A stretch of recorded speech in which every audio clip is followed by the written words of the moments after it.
You're one contact away from your life completely changing. This is Matt Srama, who after having his NRL career cut short due to injury, overcame adversity and pursued his other passion in life, real estate, soon rising to the top 1% of property investors in Australia. I had a really bad injury and I was at Burleigh Q scan, I remember it. And in the waiting room, the magazine's there, and then they had a property, it was called the API. Picked that up.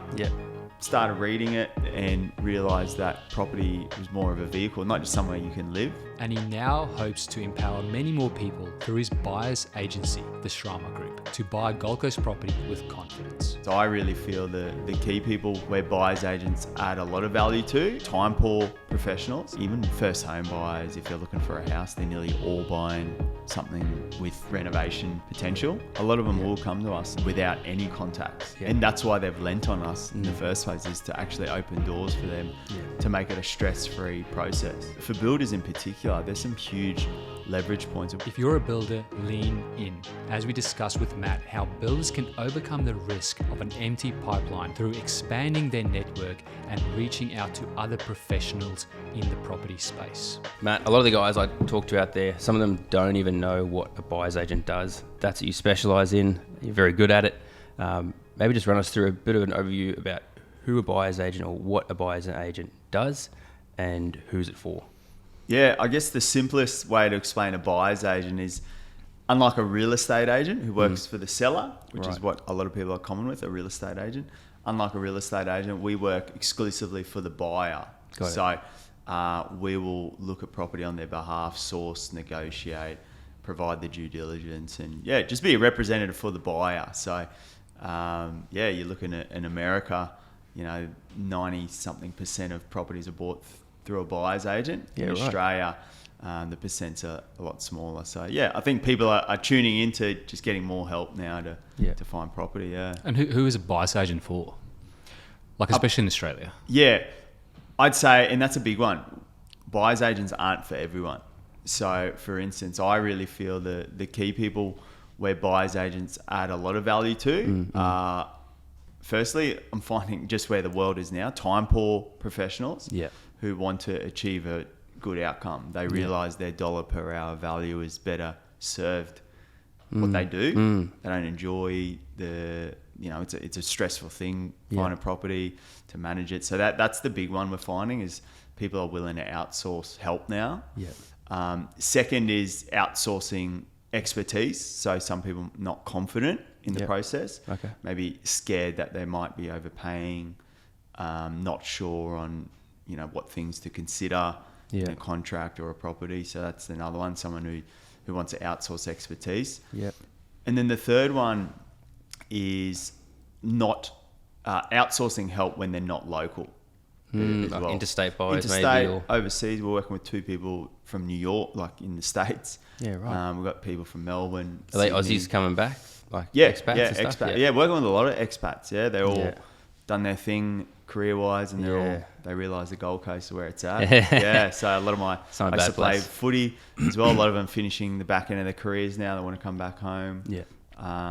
And interstate people, Sydney, Melbourne, still migration so strong. And Brisbane, they're the big 3. So many people moving to the Gold Coast from those 3 cities still, even post-COVID. So there's a lot of opportunity, I guess, in the Gold Coast in terms of growth in the next few years. And look, obviously I'm biased because I live here and I love it. But just from when you look at the trends on what makes markets tick, migration, employment, is a lot better now. We've got a stable economy outside of just tourism. And probably the most exciting is that word gentrification. So you're seeing all the new hip cafes, and same things happened in the east in Sydney a few years ago. So out with the old, in with the new. It's super exciting. Epic. And what does the process look like when someone works with yourself or a buyer's agent? So the key first is whether we can add value to what they're doing already. So we'll link up with buyers at different stages. There might be some that straight from the start haven't even started, they just want the help. There might be some who have tried the process and they're like, look, this is too much, or we're not getting anywhere. or there's some that have literally, we're the last resort, and that's usually the worst time to get into the process, because is that someone who's been looking for ages and just losing hope and bit of scar tissue there. Yeah, right. We need to realign their whole expectations. So that's a big one, but that's a key one, because the start of the process is really making sure that they can actually achieve what they're looking for. You'd be surprised how many people are actually looking for a needle in a haystack. Yeah, right. And that comes from being honest and transparent from the very start. Because I still, to this day, am a bit surprised a lot of people are still misaligned with expectation versus reality. I mean, like, obviously our audience is, a lot of builders and so on. Do you find that a lot of people, especially interstate, when they move up here, you get them a property, and the location is probably the most important thing, because they can basically knock it down if they want. Do you find that happens a lot? I believe location does 80% of the values heavy lifting. And when you look at criteria across the board, whether builders or mum and dad, location is always nearly the main pillar. Yeah, right. So I always find people will swing towards the dwelling type or the location. So for instance, there's some people who prefer the 2 living areas, the pool out the back, bigger block. They're quite flexible on location. That probably makes up, I'd say, 20%. Okay. And then the 80% are more flexible on the dwelling type, but we're pretty fixed on XYZ location. Yeah. How did you get into this, and where'd you start? Yeah, no, it's a bit of a background, quick story. So played professional sport from Brisbane, played in the NRL for the Gold Coast Titans, had a career there that was unfortunately cut short, so I retired. I played 6 years professionally. I had an ambition to play minimum, 15 years. Yeah. So probably, came up short, had about 9 back-to-back injuries in the space of sort of 4 years. Yeah. So that sort of cut the career short, medically retired. Whilst in that last year of playing NRL, I thought, what's next? Never had a job, never really done a job interview. So I've always enjoyed real estate. I enjoyed properties, aesthetics. Where do you think that came from? I've always looked into it. I've reflected, wasn't in the family. Mum and dad were always buy the one house and pay it off. Kind of no invested in my family. So I'm not sure, in all honesty. I think I listened to one of the podcasts where you mentioned you were at a doctor's office or something, and then picked up a magazine. I was just going to say, there's a funny story where I always reflect on that. I think could have been the catalyst, but I think it was, I had a really bad injury, and I was at the Burleigh Q scan. I remember it. And in the waiting room, the magazine's there, The New Idea, Women's Weekly, and then they had a property, it was called the API, Australian Property Investor. I don't think they're around anymore, but picked that up, started reading it, and it just kind of ignited something. I seen it and realised that property was more of a vehicle, not just somewhere you can live. And I became really interested in it, and still to this day, I feel bad about it, but I took it home with me. It had the this is ownership of Q-Scan Burleigh. So I took it home. Oh, that's hilarious. Maybe you can buy them a new property magazine. Yeah, I know. I'll go back there and give it back. But that magazine sort of sat in the toilet. I'd read it. And then I'd actually go out and buy each month the magazine. So that's kind of where it kind of started, then got into my first property and sort of went from there, which is... that's how that transition from athlete to real estate sort of came about, I really feel, Then how did you get into buyer's agent? The buyer's agent, well, naturally and organically, buying my first property, then I got into my second property and things like that, and I was still only about 25, starting to do some things in property. Naturally, your friends and family start asking for advice and help. And I just loved it. I'd jump online and show them things and tell them what to say to the agent and, look at this in the contract. And where did you learn that stuff? Like what to say to the agent and all that kind of stuff? Yeah, I think it sounds funny, but YouTube was a massive one. I'd just absorb a lot of YouTube and experience. Like I even look back now, like my first property, like what was I doing? Like there were so many things I now knowing what I know. Yeah. Like I could have changed some things I did on the contract negotiation. Yeah. Could have said a few different things. Could have got it way cheaper than what I did. But Mm-hmm. it was learning. And then the second property, I was a bit better. I knew what to look for. And then the third, I just kept getting better at the process. Yeah. As it I went guess on. that's kind of like similar to builders with their projects. Like they might, get a client project and then do that, fail miserably in terms of profitability and learn from that. And you learn. The best way to learn is YouTube, and that was great to understand. But the real learning came doing, taking action and actually having a crack, because none of my friends were doing anything. So that's what I found was huge, was that process. And then the people asking me for help and everything organically rolled into, actually, I want to start a business, didn't know what business. And then the business idea was under my nose the whole time. It's like, why don't I help people buy property? Yeah. So that's how that came about. Yeah. That's cool, because it's not like forced. It just came natural to you. Yeah. That's pretty cool. Yeah. I fell into real estate sales for 12 months because I thought I didn't even really know what a buyer's agent was. When that really accelerated my growth and learning of the industry. So you were a sales agent? Yeah. And that really helped the negotiation, everything, because I had experience like buying property, then I had experience selling property. Yeah. And then that just supercharged. It was like, boom, this leads straight to being a buyer's agent. Because key stakeholder for us is sales agent. You need to understand their pain points. I like what you mentioned in one of your podcasts, your approach being win-win with real estate agents. Always. Yeah, win-win, I think you said. Yeah. It's always got to be a win for all parties involved. Yeah. So I think having experience as a sales agent gave me good head start on understanding the other side. Understanding the other side. So, and also how the negotiation process works. And from a business perspective, learning how to prospect for business, because when you're a sales agent, cold calls, door knocking, like it's sales stuff 101 that I was never exposed to playing footy, obviously. So that gave me a good on what it takes to build a business. Yeah, I think that's super valuable. I mean, because how I see it is, you were basically the person that wanted to buy a house, right? So you were the client. Yeah. And then you did the sales side as well. So you understand the agent, and then buyer's agent. So you know all three, like you've experienced all three. I think a lot of builders, just taking it back to builders, a lot of builders, and we'll talk about the importance of your target audience in a sec, but I think it's so important to understand what the end customer, what they want, what are their desires, the problems, and not just come from a builder's point of view. I'm sure if you just started as a buyer's agent, man, it would have been different if you didn't experience all the others. Huge. And I always say you got to know.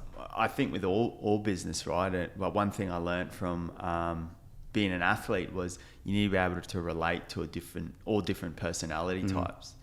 For instance, you highlight builders. Like I know some builders out there who are very good, but they're struggling winning clients, or just because they're great at their craft. Yeah, they're great at the craft, but maybe not communication. Yeah, maybe not the sales and marketing side of things. So when you're in real estate sales, you have to learn sales and marketing, just from a cold front point of view. So, but then when I combine that with my footy career, like I was 18, 19, seeing guys like 32, different, but you're with them every day. Yeah. You have no choice but to be mates, kind of thing. So you from a young age, you're exposed to a lot of mature people. So I think all of that combined really helped when we officially launched as a business. Yeah, cool. Jumping into networking, because that's massive. I know it naturally comes up in topic with you often, but networking, how important is it, and what has been your experience when you think of that topic and where you apply it? Yeah. One quote I love is, your network is your net worth. Yeah, big time. For sure. And I probably one of my biggest regrets when playing footy was leveraging the network I had more when I was there. Like I think about it now, like we'd go out to different events as footy players, in your early 20s, and you're rubbing shoulders with some really not just high net worth, but some really good business acumen Yeah. people Who are well connected who further. are well connected. Yeah. Yeah. So it was a bit of a chore back then, but what I've realized since I retired, I've lent on a lot of the network I built when I was playing footy. Yeah. And now moving forward as a business, the people I meet on the Gold Coast and surrounding, and I see everyone as a potential, as a, like, you network, you build a relationship with someone, you keep that, you foster that, you make sure you don't do wrong by them, because definitely. one person can lead you to whatever. I also had you're one contact away from your life completely changing as well. Definitely. Yeah, you just never know what it is. Yeah, never know. So that's why, again, if we go right back to the people skills, I think it's nearly one of the most important skills to have in whether you're a builder, you're a buyer's agent, whoever. When it comes to people skills, just a thought that came to mind. We're big on books, educating, and we recommend a lot of books. Is there a book that comes to mind, with you being big on this communication and those sort of interpersonal skills? Is there a book that comes to mind that you lent on? I mean, first one's obviously that How to Win Friends and Influence People. It's classic. Dale I love Carnegie. that. Yeah, love that book. Concept of that's really good. Outside of that, there's been a few like leadership ones I've really liked, but honestly, with that book, the How to Win Friends and Influence People, it's super basic, super easy to read. I think that's a really good one. Especially, I was like similar to builders as footy players. You know, you've got a certain stigma about you, and the chats are you always talking to the same people. Yeah. So when you're exposed to different people, you really need to learn how to communicate a different way. Yeah. I think this is a very on point topic, and I think builders watching or listening this, you've got to take note, because I mean your clients are like, potential clients for builders, right? And what they want, your clients, what they want is like a home. Yeah. Right. What our builder clients, what their clients want is a home. So understanding that and being able to communicate, like upping the communication skills, this is good. Definitely.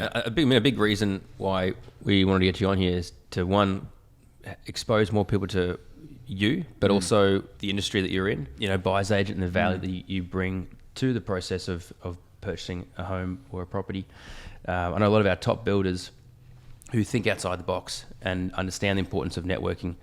They have great relationships with buyer's agents, with real estate agents. 100%. So when we look at understanding the network, getting guys to sort of open their mind up to that, in that process of someone working with you buying a home, what are all the different stakeholders or specialists or consultants that might be involved in that process? Yeah, really good question.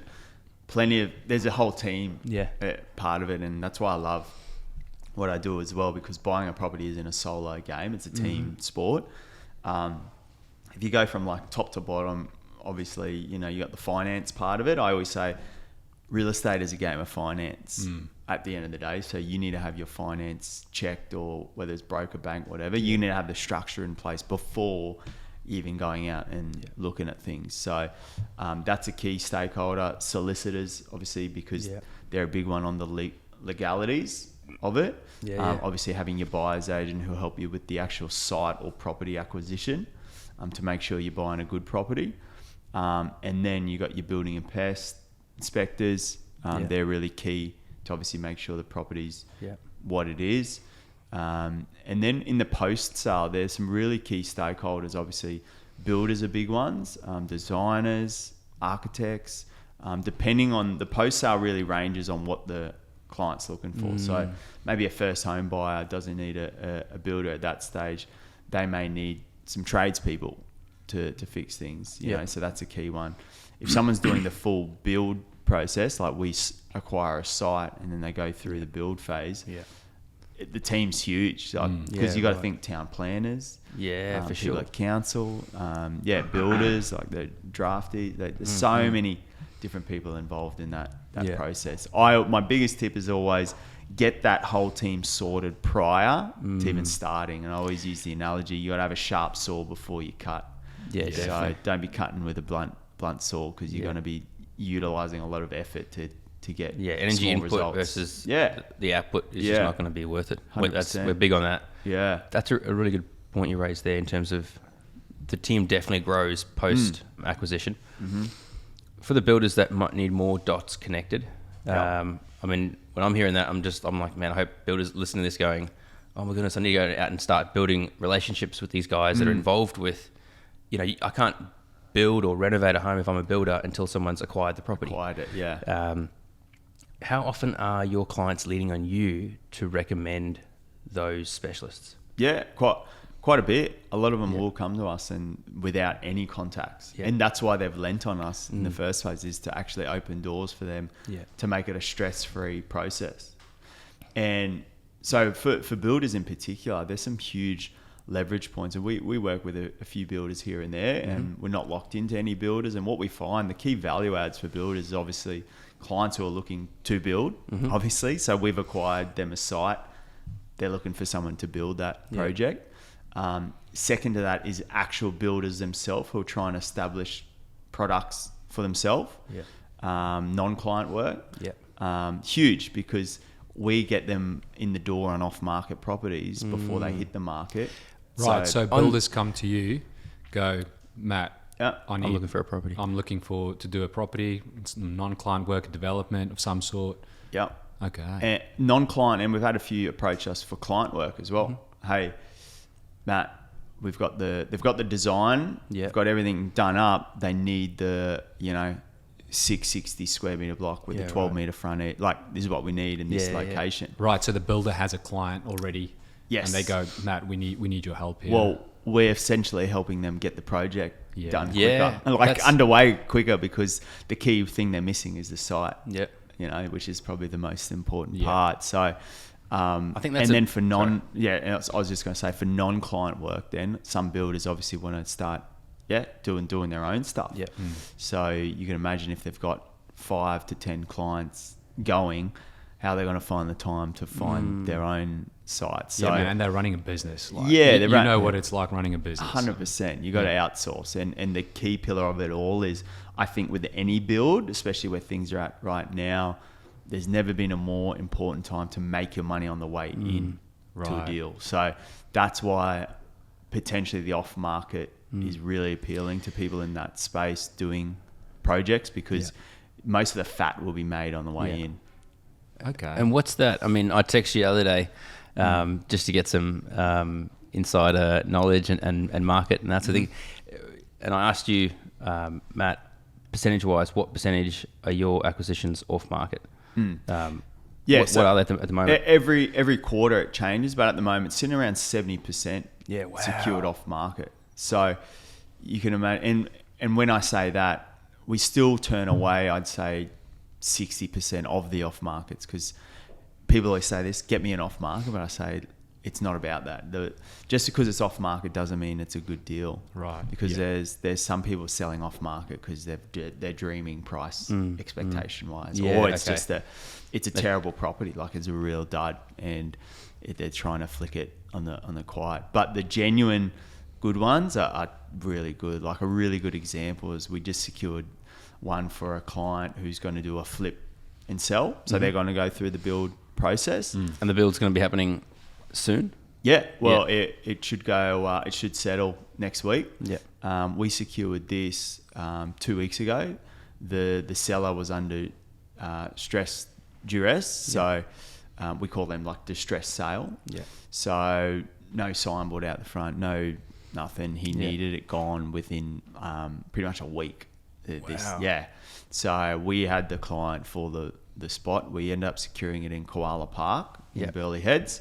Literally place. One of the hottest in Australia. Big reason is we educated them that you got to be looking at the fat on the back end as a flip and sell. Like, you got to be getting into a pocket where there's evidence of resale value and strength. Yeah. So as you know, Koala Park, there's been some in there for 3.7, 4 mil plus.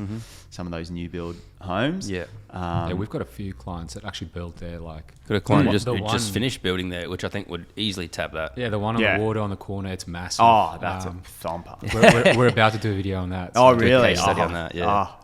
Man. Yeah. So there's evidence that there's demand for that pocket. Yeah. So people will pay beyond what an actual the data suggests it's worth, because it's a really good location and it's really gentrified, like some thumper homes. So we educate our clients. We targeted that pocket for them. The key for us was making money on the way in. Yeah. And we secured something off market because a distressed sale for 1.7. The guys bought it 3 years ago for 1.7. So we essentially got it for the same price 3.5 years ago, below land value. Yeah, That's incredible. Yeah, so for our clients, that's the key for them. It's kind of like, that's what I'm saying to people doing the flip and sell and wanting to build to make profit, is you got to firstly understand where the market's going to be on the back end, and then you got to work backwards and realize, okay, we need to make money on the way in.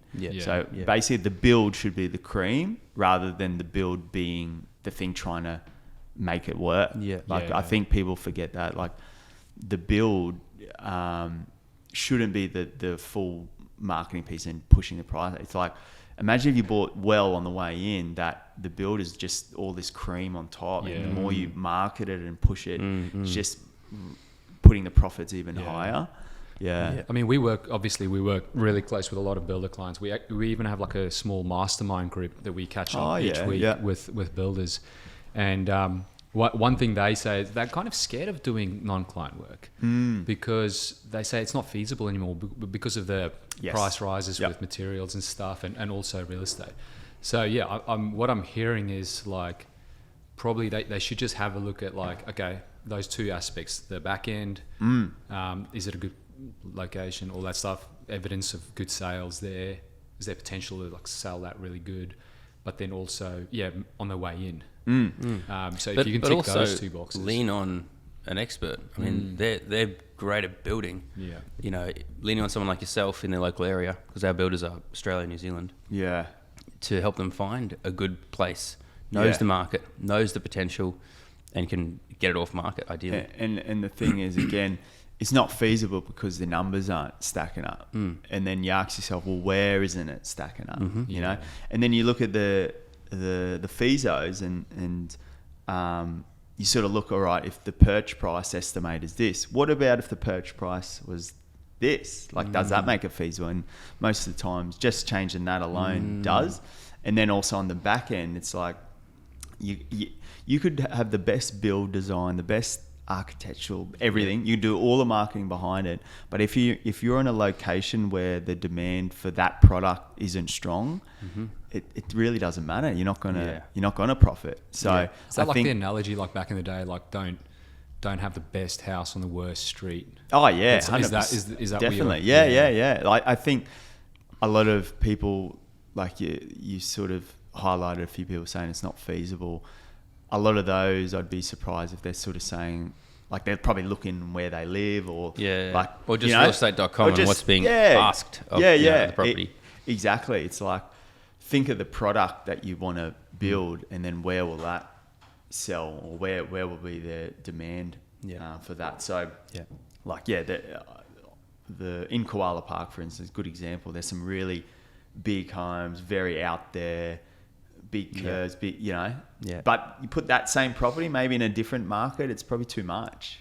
You know, it's just a little bit too much. But for that pocket, very appealing. Yeah, definitely. And so that's key. I'm curious, what of the properties that you help people acquire, what percentage are you very aware that they have intentions of doing further work to that property? In terms of renovation or build? Look, on the Gold Coast, it's quite a high percentage because there's a lot of old, it's gentrifying city. There's a lot of old houses in every suburb on the Gold Coast. So a lot of people, and the cost of living, the cost of acquiring property now is quite high. So unless you've got a stack of cash, like, you're most likely going to be buying something that needs a bit of love for the everyday Australian. So the percent's quite high. It could be anywhere from 50, even upwards of people. First home buyers, if they're looking for a house, they're nearly all buying something with renovation potential. same as people doing a build. It's really hard to find any vacant land, obviously. So you got to be buying something to not knock down or really renovate, extend as well. Right. So very common. Yeah. Okay. Right. Yeah, man. There's so much potential. Oh, it's huge, and that's why the Gold Coast is exciting, because you go on some of the best pockets on the Gold Coast and the best streets, and just have a drive, and you'll see crappy home, old home, then you'll see a thumper, and another thumper, and then a crappy home. And that's awesome, because what that tells me is there's evidence that some good builds are happening. Yeah. There's money in this city. Yeah. And I feel like with Gold Coast, because it's not old like Melbourne, Sydney, places like that. You don't have those old classic homes that need to be maintained or renovated to a certain standard, or the facade needs to be kept heritage. Yeah. And so I feel like it's more likely that the house is going to get major work done or knocked down and rebuilt. And I imagine that's just going to keep happening, just because Gold Coast was never given its like heritage roots in terms of like those old cities. I just see that being a continual cycle. Gold Coast just keeps... I mean, one time there was an old building on the Gold Coast Highway. They were going to knock it down, and they peeled back the sign, and they were like, everyone's like, I remember that sign 20 years ago. And they peeled that off, and it was like, I remember that sign, 40 years ago. Yeah. And it was like... Was that like Marcari, Gold Coast Highway? I think so. Where the new Woolworths is? Because I saw that when they kept peeling. That's a good example of that. But I think it maybe even been... I have the old ice factory there at North Burleigh in my head, but it was another place in Miami. But but I mean, so obviously I mean, knowing that, I love living on the Gold Coast, which is awesome. But like a lot of our clients, probably most of our clients are not on the Gold Coast. So where do you see opportunity with that? So if you can I guess give some of your thoughts around like Australian stuff, like what should builders be looking for? Depends what the end goal is. Look, if it's profit, I always say like location does 80% of the heavy lifting. So whatever city or suburb you're in Australia wide, I think the key is being in the high demand, low supply pockets. Like that will nearly cover 80% of the deal. So if you get into, you might have heard the term inner ring, middle ring, outer ring. Like if you look at the capital cities all across Australia, like Brisbane, Sydney, Melbourne, Perth, wherever, you've got your inner ring. I'm finding that middle ring, Australia wide, is doing really well. Okay. So for instance, we've interviewed on our podcast the property prequel, like Smout Property up in, they're like builders, and they do this. They completely focus on inner and middle ring only. That's their little niche. Right. That they're looking for old home, knockdown. They can go all out on the back end, because the market for middle and inner ring is that. If they went outer ring and did the same product, the margin's not there. I think that flows pretty well into the next topic is knowing the niche, knowing the market, knowing the goal. Yeah. For yourself, you've got your niche. Yeah. What's your niche? Yeah. Well, it's cool because we're expanding but when I started, when it was just myself, I ran a business out of my bedroom to start. It was literally, I kept it so niche, and this changed after learning more and more around business. I didn't want to appeal to everyone. Two reasons: you stretch yourself too wide. A lot of buyers agents, I did market research work covering, say, Brisbane down to Byron Bay, or some were doing, Southeast Queensland, and I was like, oh, that's cool, I might do that. But then I understood the key stakeholders involved, like real estate agents, knowing your market. You need to be on those things daily, and there's no way I could go. How do you know your market? Those markets, from Brisbane to Byron. So I kept it so niche. I literally kept it from like even Burleigh down to Currumbin, and that was it. And then we slowly, the more help I got, and we scaled our business. We're coming up to 11 in our team now, and we've just got a buyer's agent, a weapon. She's going to look after north of Bundall, so she'll go even up to Hope Island. She knows her market up there. So that's what I found. It's finding all these little niche experts for the pockets, and then us as a brand, we're staying niche for the Gold Coast region. With talks with the Tweed Coast and whatnot, but I've got no inkling, in Brisbane, who knows? But right now it's like find your niche and just own that niche. And there's probably an abundance in that niche. I think this is where plenty, a lot of builders, they struggle to niche because they go, definitely. oh, well, then there's going to be scarcity. If I only, I'm going to pigeonhole myself. I'm going to miss out on that No. work. Well, I'll miss out on that work. It's a biggest myth in business, I think. Yeah. In any business is find I've heard it like your niche on niche. It's Yeah. nearly like the more niche you go, the more depth you have, the more impact and Yeah, well- specialist you become.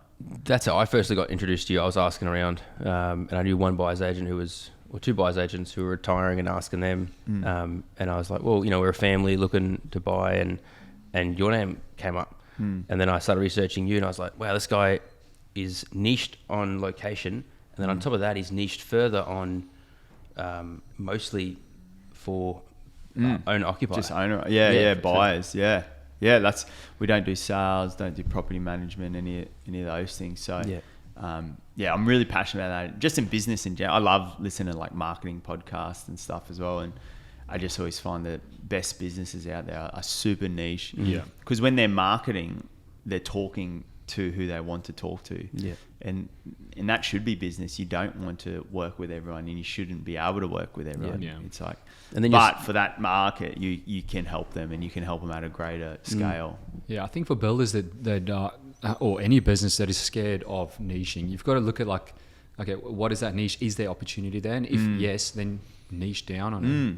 Because if there's an abundance of opportunity, go for it. Well, I always think, even from a marketing perspective with builders, right? Like the whole top of mind theory always comes into play with builders. So, for instance, I know this one builder, he never really even marketed, but he did like 2 suburbs. He was just the go-to builder.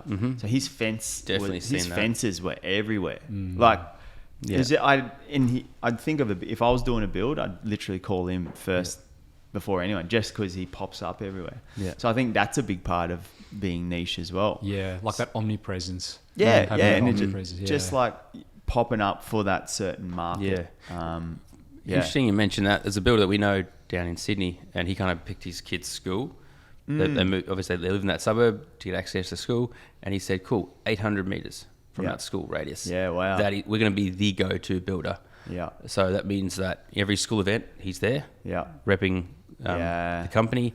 Every one of his sites are bannered. It means that if he's doing a job here, there's a good chance, well, very likely, other jobs are around the corner. Yeah. So trades can easily move between his jobs. True. His team can move point. easily. Yeah. Plus, when you build a home and then it's like, all right, cool, the neighbours on each side of them kind of watched it, and they might build with you in the future, maybe the person across the road.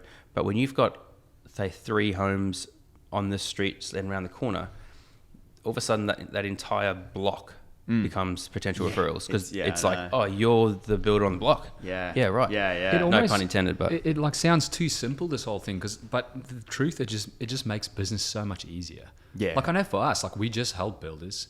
It's easy for us. We talk their language. They come to us. Yes. We can talk to them about real stuff. We're not trying to make up stuff. And they trust us because we're experts. And it just makes business so much easier. And Well, I guess the same with you. Yeah, well, I sort of think when I look at your guys' business, if I was a builder, you've got, say, 3 different marketing teams. One services Australia-wide to all businesses. One services a range a bit, and one's just builders, and I'm a builder. They're speaking straight.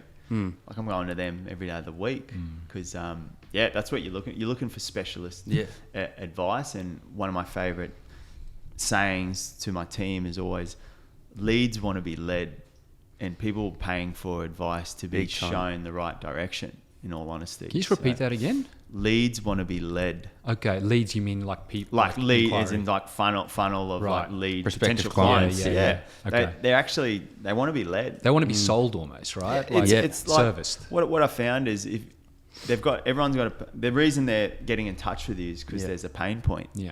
And if you can come up with a solution specific to that pain point, and this is why I always say, like, we can't help everyone, and that's awesome, because you don't want to help everyone, otherwise you're too spread.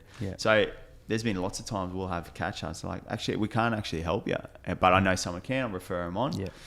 But it comes if back it's to like, that network. and it's like, but if this, say in your example, like this builder's got a pain point and they want to expose more market, blah, blah, blah, you've got the solution, and then they're paying for you guys to lead them where like you guys are gonna I always just find that it's business like leads want to be led, and they're paying for professional to help them get out of the situation they're in at the moment. So just real quick, going back to what you just said, like you can't help everyone. So when you have some of those catch ups and you actually go, sorry, I don't think we can help you. Like, what does that look like? What are your disqualification kind of like?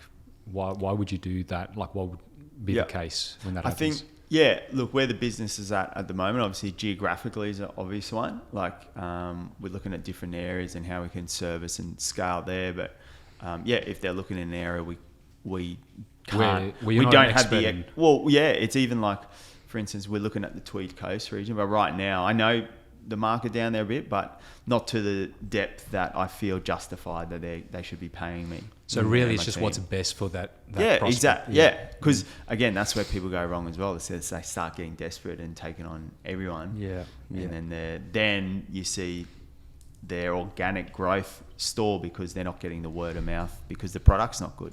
At the end of the day, it's just like marketing and all those sorts of things is a must have. But at the end, if you've got a crappy product, you could slap as much marketing as you want behind it. It's just, you know what I mean? It's especially for building. Like if you're a terrible builder, like but if you're a great builder and then you slap on marketing with that, it's like that's where the damage is done. I love this topic because I mean, whenever a new client comes on board with us, we don't touch cameras, we don't do any copywriting, no design, nothing yet. We do what we call vision and story development first. Vision being helping them get clear on what they actually want. What they want, in business. And then reverse engineering it from there. And then kind of like part of that process is going, who's my ideal client? Yes. And and then how do I actually help them? And once you get clear on those things, it like we found that our builders just get super clear because then they go, okay, this is what I'm doing. I'm doing granny flats and that's all I'm doing. I'm an expert with that. It's in this location. I can talk their language. Or I'm a luxury, Reno kind of company. That's all I focus on. And I love that with builders. I love the ones who go super niche on niche. Like I know a builder who's going into the granny flat, just pure granny flat. That's it. And I know some that are just doing builds, over 2.5 million, like super niche. I love it. Because all the marketing then relates. It's very easy to talk. And we see the guys who are more niche. Like you say, niche on niche, let's say the results, the impact of marketing is often more powerful and happens quicker. When 100%. It's very, very clear.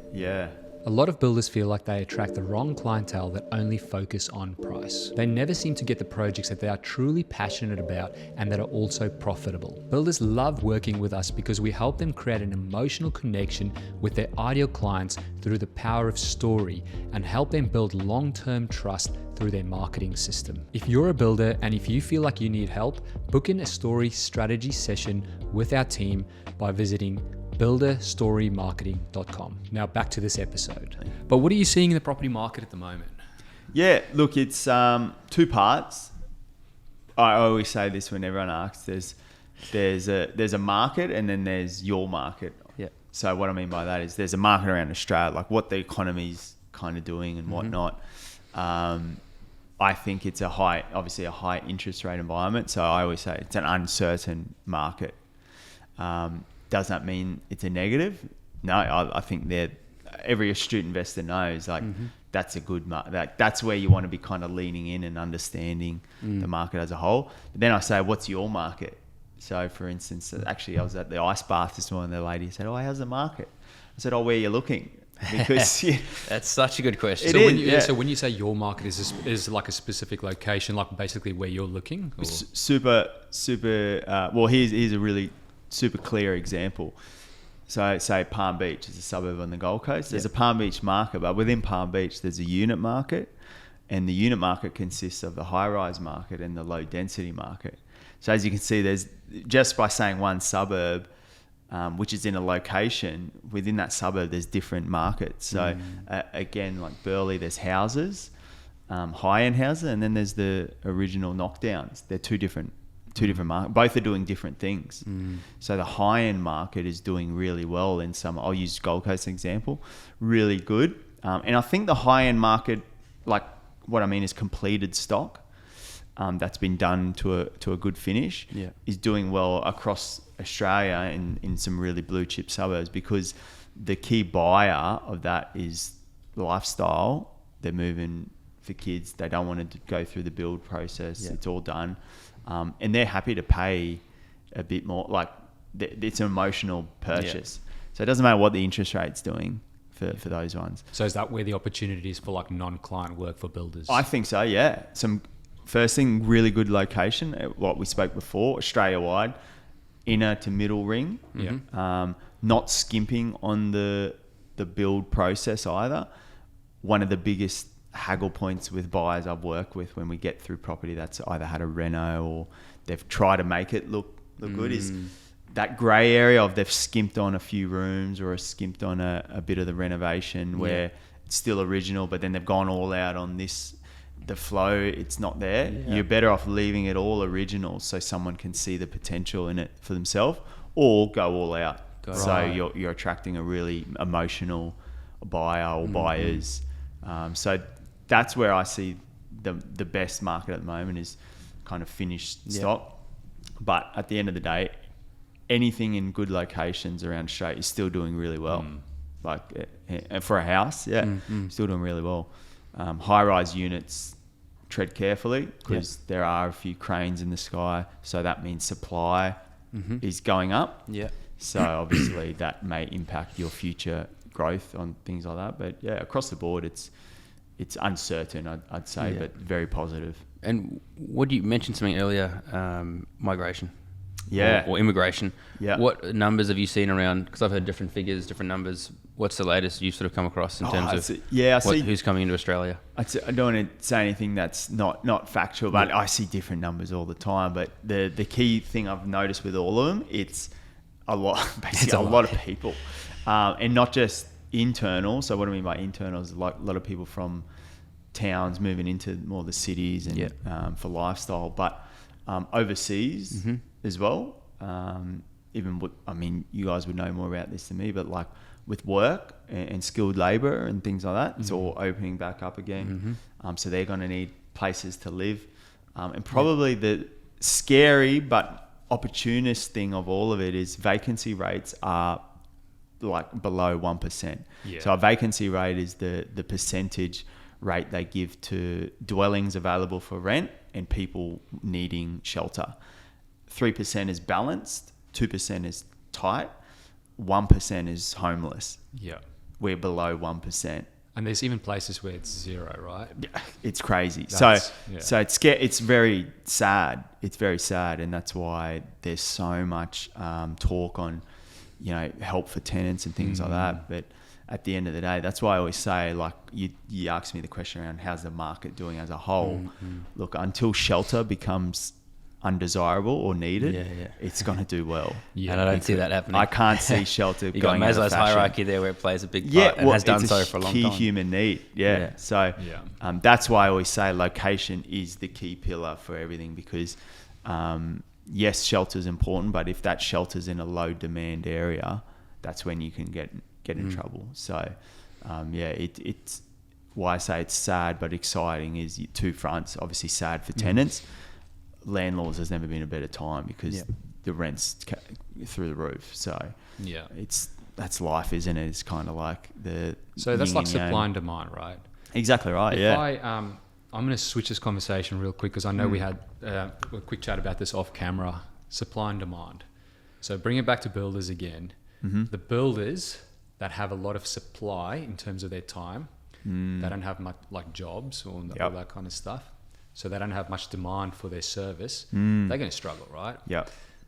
And we spoke about building your brand because you're big on this, right? Talk about that. Like, I mean, if I'm a builder, I would love to have a waiting line, like a wait list. And that comes back down to supply and demand, right? Key one here for builders, what I've noticed, because I work and communicate a lot with builders and I love looking at builders and I love marketing. So I love what I've identified. It's just obvious. the builders who are creating a brand around their work and expertise, they have got wait lists at the moment. And I'm talking years, like over a year long. Reason is, again, you got to remember the brand is exposed on this thing we all have called a mobile phone at the moment. And I don't know, I was in Bali though, everyone is on their phone. It's like a walking billboard. And then if you've got a really good product that you're proud of as a builder, and you can slap that in more people's faces, again, supply and demand. It's not that there's a lack of, yes, there's been a slowdown with build and things like that, but people are still building. Yeah, there's always someone building. There's always It's someone just whether or building. not they're going to build with you or someone else. And again, that goes back down to the niching. If you look at it from an aggregate level, building's gone probably down. Yeah. But you're probably looking at volume. Yep. Everything's in the mix there. What about those speciality ones? Yeah. And I think those are the builders you're talking about as well. Booked out And for those 2-3 inner years. and secondary rings. Oh, yeah. Well, I mean, 3 people we've had on our, well, 2 really in particular ones we had on our podcast was Smout Property in Brisbane and Greyer, who are doing stuff in Brisbane and Gold Coast. Yeah.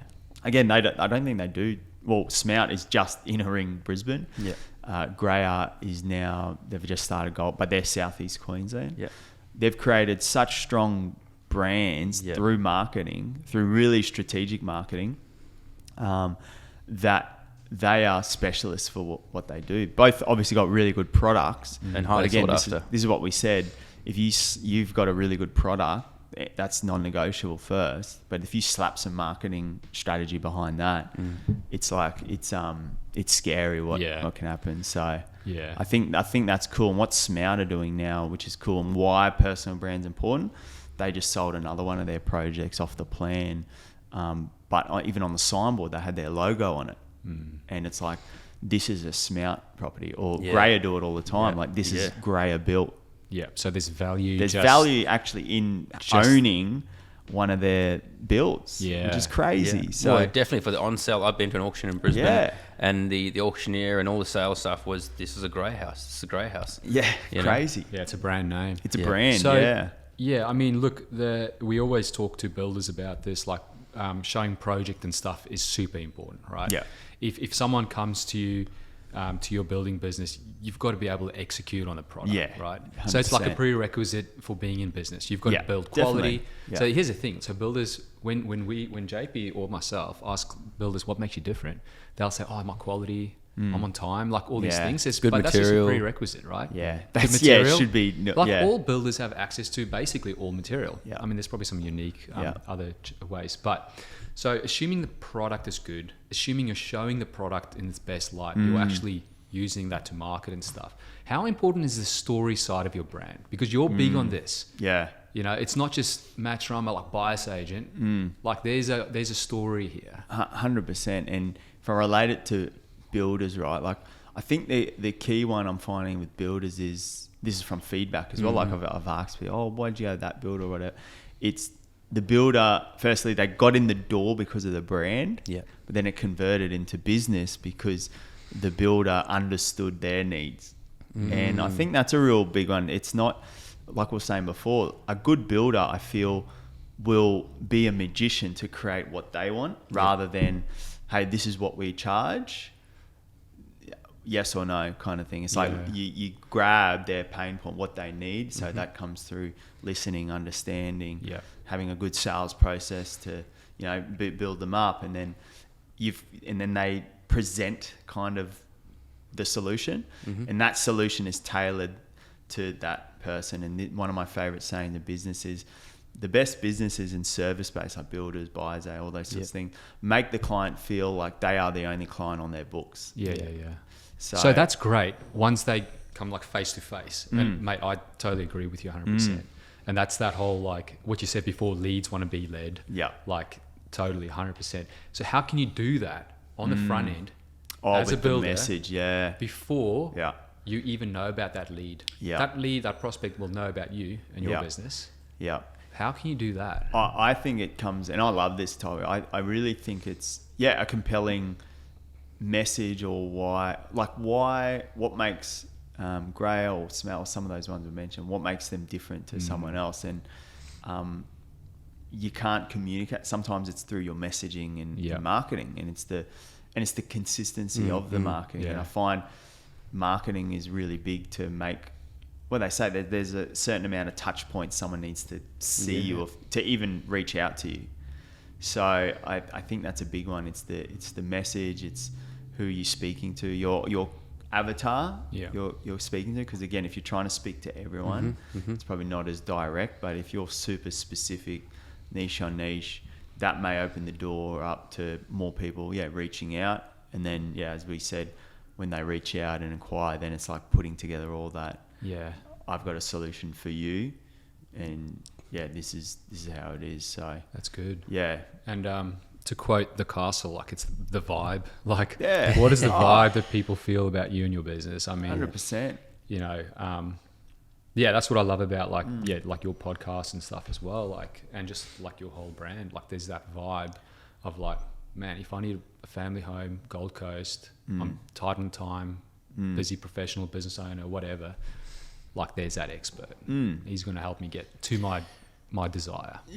And one thing that just come to me then as well is like, if you are a builder or a business and you've got like team, it's like that vibe, like you said, the energy is that's culture, and that's leadership, and that's if you're the lead builder, you're setting the feel of the whole joint, you know. So that's got to come into who you get on your team as well. And I think a lot of builders that again, they'll probably start off just on the tools alone, solo, and then grow, and then all of a sudden they've got a team, and they never had the time, and it's not their fault, they never had the time to go sit down and go, what is my vibe? We've got to use this more often. What's your vibe? What's the vibe? What's the culture? What's the culture? How am I going to market that culture so that people can actually experience it on the front end before they even come to us? Well, I think this is another one why brand is good. If you are a builder looking to scale, and then you're moving from more on the tools, off the tools, to build a good team. Again, if you had a really good brand, and this is just because one of my clients ended up working for like Greyer, he just wanted to be wanted to be a part of the Greyer team. So it's twofold. The brand you build, it's not only you can attract good clients, you can also attract good talent. 100%. That's definitely good. We definitely heard that feedback from many of our clients. Talent's important, because if you're a builder looking to scale, you can again, if you haven't got the right people in the right seats to execute on your vision and your product. Because once you get the marketing and sales dialed, like, there's an abundance of work. Like the throughput, how do you actually fulfill this? 100%. I'm guessing that's the same with you as well, and that's why that's why you've got how you qualify people. We always suggest to all our clients. So just real quick, like, a part of what we implement for clients is kind of like a funnel. So taking people to a specific funnel to like request a consultation. But in order to request that consultation, the prospective client has to go through a questionnaire, like a thorough questionnaire. And there's even questions like, hey, look, we only build X amount of projects each year, 4 projects a year, whatever. Why should we consider building for you? And then the client has to sell them. So it's like, it gives the builder like, enough data to then go to that next stage and qualify. So one of my business mentors always told me, the quicker you can qualify a no, the better you'll be in business. So when you start out, you want to just take everyone. And well, I guess you're in survival mode, right? Like at that point, you're just like, I just got to get out of survival mode. Was that the same for you? Like, when you started? 100%. But then you realize, like, like that book, that How to Win Friends and Influence, like putting things in your sale process, like scarcity, and we unfortunately do have a wait list at this time, and showing testimonials of proven track record, just all those subtle things. Because again, a mentor always told me, you want the prospect coming into the meeting being interviewed by the builder, or hoping that you take them on. Exactly right. We felt like that when we spoke with you, Carly, 2 years ago. So no, I appreciate that. But again, that's what it's all about, right? And I think it's an exciting space though, what you guys are doing, and with builders especially. We were chatting off air. I think builders now, I love the ones who are creating personal brands and brands around their product. Like, they're going to go really far. They're going to really separate themselves, I think. No, cool. Mate, so if anyone wants to get in touch with you, where do they find you? Website? Definitely go and listen to the podcast. But yeah, where do they find you? Yeah, just the Srama Group. So it's just my last name, Srama. Cool. SramaGroup.com. Reach out there and on socials and all that sort of Yeah. jazz. And yeah, the podcast, the Property Prequel, just helping buyers, our main audiences. Yeah, buyers before they go out to buy. So learning off some of Australia's best minds in the property space. And Yeah. And I'm really enjoying the podcast. Like I'm halfway through. I just put on each day when I drive. The one where, what's her name? Foster is the last name. Oh yeah, Zephyr and Stone. Yeah. So I'm halfway through that. That's I think builders should listen to that one. That's it, mate. That's a good one. She was really surprised me. Yeah, she Yeah. Zephyr and Stone in one of Australia's. They're like a home design hub. So she's got this cool business model where people can go in and design and trends interior design, but she does her own projects. So she's actually got some really good advice on what appeals to the end market when you're a builder, developing a good floor plan. Actually, I was blown away by her knowledge. Yeah, That's a good one. Yeah. I think it'll be good for builders because especially her story, where she started off, what she was looking for, like what kind of blocks. Yeah. And again, like if we talk about builders that want to get into non-client work, man, that's a great podcast to listen to. 100%. So, yeah. No, we'll be sure to link all your stuff under the video or the audio. So, but thanks so much for coming. Huge in, thanks, mate. man. No, Been happy to chat with you. Thank you. It's always good to chew the fat, eh? Yeah.